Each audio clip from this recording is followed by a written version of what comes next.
Milton की जो poem है ऑन शेक्सपियर, इसके मैं आपको इसका जो अनुवाद है, वो जो पोयम के बारे में, मतलब पोयम की लाइन टू लाइन में इसके डेस्क्राइब कर चुका हूँ इससे पहली वाली वीडियो में।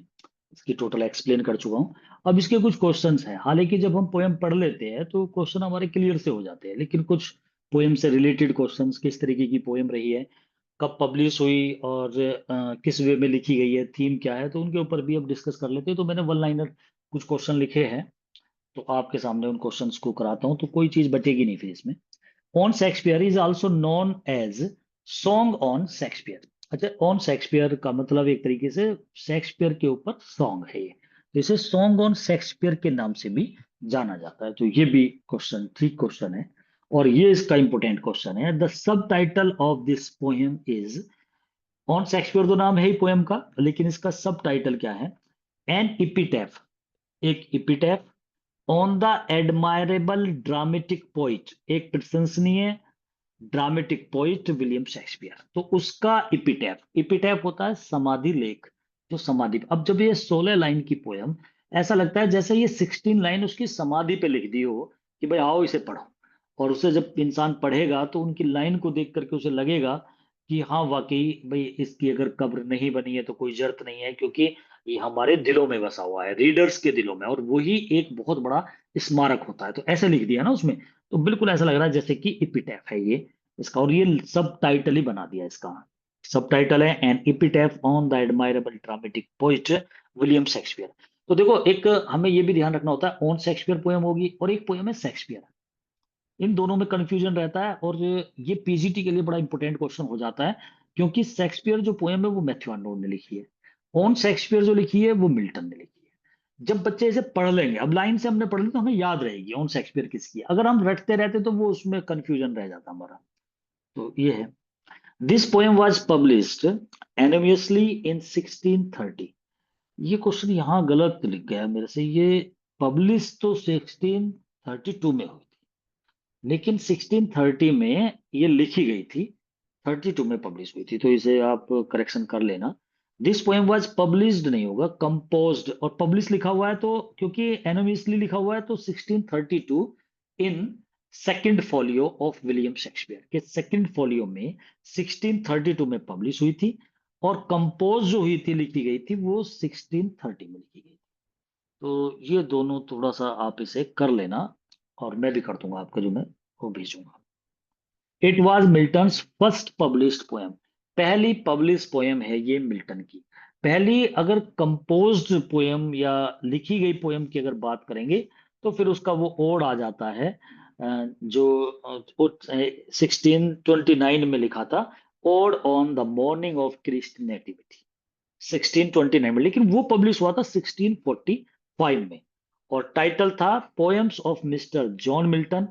इस टाइटल के अंदर ये एक एंथोलॉजी थी, जिसके अंदर और भी पोएम पब्लिश एक साथ करी थी मिल्टन ने, 1645 में करी थी।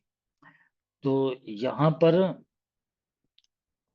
लिखी गई है ये पोएम 1630 में और पब्लिश हुई है 32 में। It is a short epigram. ये एक छोटा एपिग्राम है। एपिग्रामेटिक होता है गागर में सागर। और चतुराई के साथ हम आठ आठ लाइन की बातों को 2 लाइन में लिख दे, तो वो एपिग्रामेटिक स्टाइल होती है। तो ये एक छोटा एपिग्राम है, मतलब इतनी लंबी बात को 16 लाइन में ही मिल्टन ने पिरो दिया। 16 लाइन्स में है, विलियम शेक्सपियर के लिए है। तो शॉर्ट एपिग्राम है ये। It deals with a serious और philosophical subject in a witty manner. Epigrammatic style अगर प्रोज में देखें तो बैकन की है। ये पोएम डील करती है, एक सीरियस और फिलोसफिकल सब्जेक्ट है। एक फिलोसफी तो है ये, कि भाई आप हमारी मतलब जो हमारा जो हर्ट है रीडर्स का, वो तुम्हारी टॉम है। ये फिलोसफिकल टोन ऐसी तो होती है, वास्तविकता तो है नहीं। अपनी ये दार्शनिकता, फिलोसफी दिखाई जा रही है। तो ये एक सीरियस और फिलोसफिकल सब्जेक्ट है, एक विटी मैनर में, बड़ी चालाकी के साथ मिल्टन ने इसे डील करा है पोएम को। मिल्टन इस पोएम के अंदर बोलता है, no man made monument is a suitable tribute to Shakespeare achievements. No man made monument is, किसी भी व्यक्ति ने नहीं बनाया ऐसा monument, is a suitable tribute. ये एक सुटेबल ट्रिब्यूट है, मतलब एक उपयुक्त ट्रिब्यूट होती है श्रद्धांजलि, टू शेक्सपियर्स अचीवमेंट, शेक्सपियर के अचीवमेंट की एक श्रद्धांजलि मिल्टन ने दी है। ये बोला है मिल्टन ने, आज तक किसी भी व्यक्ति ने ऐसा मोन्यूमेंट नहीं बनाया होगा विलियम शेक्सपियर का जैसा इसने बनाया है। और ये एक सुटेबल ट्रिब्यूट है मेरी तरफ से, श्रद्धांजलि है विलियम शेक्सपियर के अचीवमेंट्स के लिए, उनकी उपलब्धि के लिए। और किसी व्यक्ति ने शायद ही ऐसा मोन्यूमेंट बनाया हो। मिल्टन के अनुसार शेक्सपियर हैज बिकम इमोर्टल, वो कहता है कि विलियम शेक्सपियर तो अमर है। And there is no need of any type of monument, अब उसके लिए किसी प्रकार के टॉम पिरामिड्स इनकी कोई आवश्यकता नहीं है। For him because his fame will be forever, क्योंकि उसकी प्रसिद्धि तो हमेशा रहेगी in the hearts of readers due to his immortal works, उसके इमोर्टल वर्क्स की वजह से रीडर्स के अंदर हमेशा उसकी यादें रहेगी। तो इसलिए कोई मोन्यूमेंट्स की जरूरत नहीं है, उसका कोई मोन्यूमेंट नहीं बना है। This poem is written in a heroic couplet in 1630, ये ठीक है, 1630 में इसे हीरोइक कपलेट में लिखा गया था, तो लिखी गई है 1630 में। अगर लिखने की बात करें तो 1629 में इससे पहले पोयम लिखी जा चुकी है, जो ओड ऑन क्रिस्ट के ऊपर जो ओड है वो लिखा जा चुका है। Rhyme scheme of this poem is AABBCCDDEEFF, GGHS तो करने की जरूरत नहीं थी, क्योंकि इसमें 16 लाइन है, तो 2 और 2 4, 2 6, 2 8, 2 10, FF तक खत्म हो जाएगा। तो ये इसकी राइम स्कीम है, क्योंकि जो हीरोइक कपलेट होता है उसकी राइम स्कीम मैच करती है। अगर मैच करेगी तो पहला जो स्टैंजा या पहली दो लाइन होगी उसमें ए और ए होगा।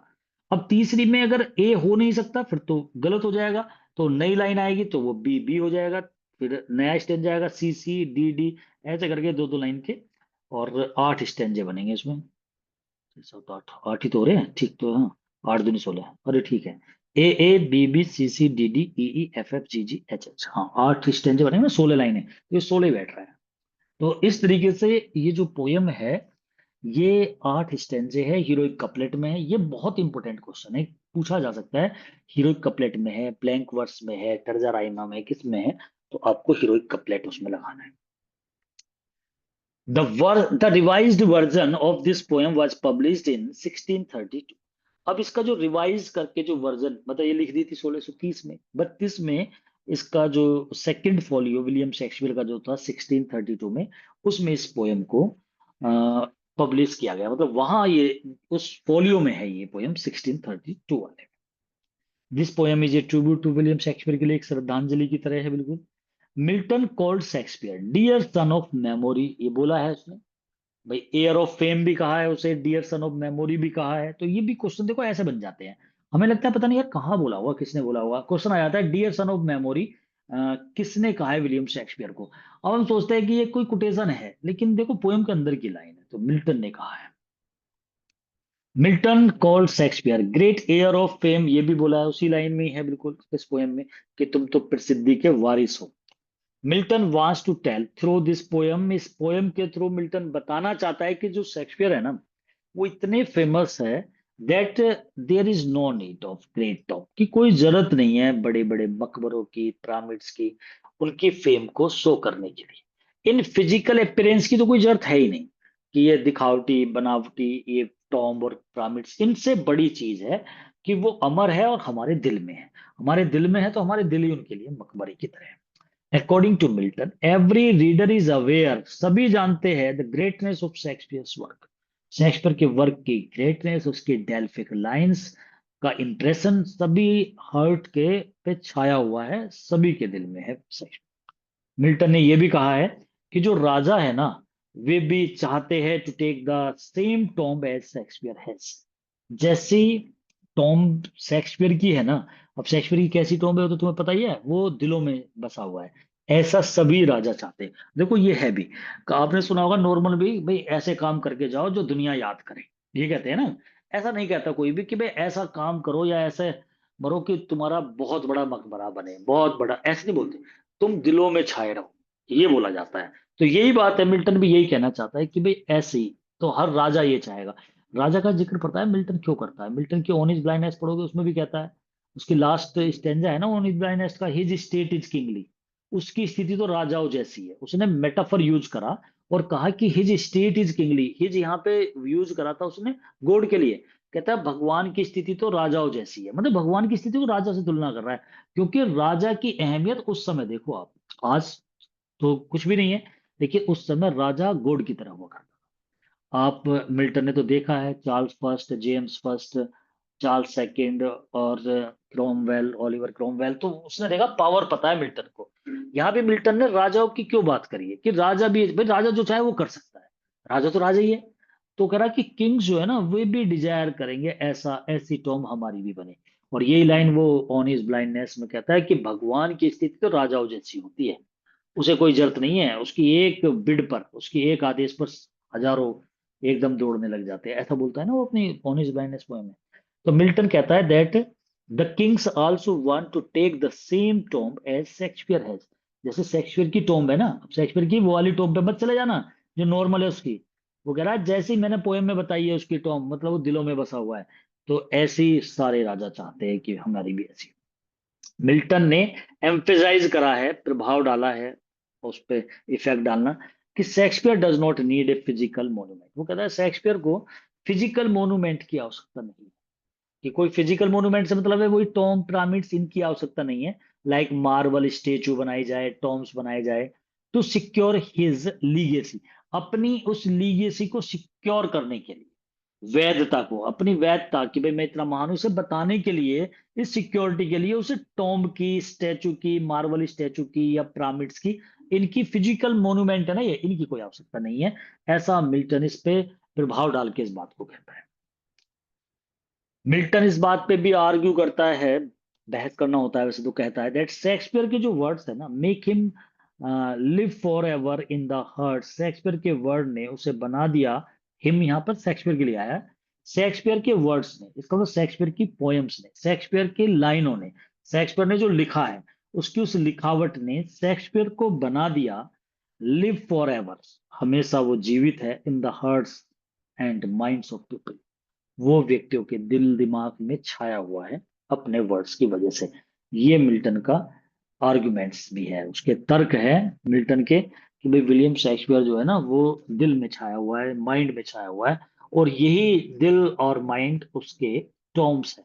ये उसके फिजिकल टॉम्ब, स्टेचू, पिरामिड सब यही है, और वो हमारे दिल में छाया हुआ, हमारे से मतलब यहाँ रीडर से, और कभी जाएगा नहीं इसमें से, चाहे कितने भी तूफान आ जाए, पहाड़ कुछ भी हो जाए, चाहे कितने भी तूफान और कोई भी बुरी से बुरा विनाशकारी कोई भी समय आ जाए, लेकिन ये चीजें कभी खत्म नहीं होंगी। लेकिन बड़े बड़े स्मारक भी टूट जाते हैं, बेकार हो जाते हैं, डिस्ट्रॉय हो जाते हैं, और उसमें भी मतलब रिपेयरिंग की और इसकी आवश्यकता होती है, लेकिन ये कभी भी खत्म नहीं होंगे, हर चीज खत्म हो सकती है।